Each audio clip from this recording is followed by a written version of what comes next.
সব কিছুর বিনিময়ে জীবনে বেঁচে থাকাটাই সবচেয়ে বেশি প্রয়োজন আমি মনে করি। কিন্তু আমার জীবনটা সেরকমটা নয়। আমার জীবনে বেঁচে থাকাটা খুব কঠিন। তোমরা তো সকলেই জানো সেটা। তো যাই হোক, আমি আমার কথা আর বলতে চাই না। আমি একটা কারণে ভিডিওটা করেছি। ভিডিওটা খুবই ছোট। তোমাদের ভালো লাগলে লাইক কমেন্ট শেয়ার করো তোমার এই ছোট্ট বোনটাকে। তো যাই হোক, আজকে বাবা ভোলানাথের পুজো, কিন্তু ভিডিওটার ভয়েসটা দিতে একটু দেরি হয়ে গেছে, তার জন্য সরি।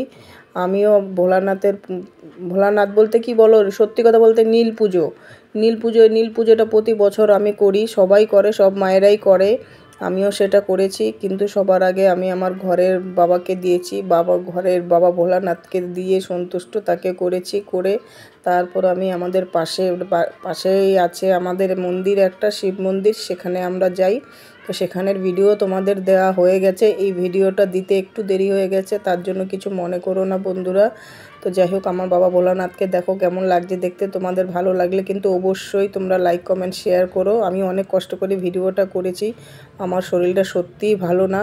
তোমরা তো জানো আমি আজ ভালো থাকি, কাল ভালো থাকি না। আর প্রতিটা ভিডিওতে দেখতে পাও আমি মনের কষ্ট তোমাদের সাথে শেয়ার করি। দেখো তো, শুধু কান্নার ভিডিও করি।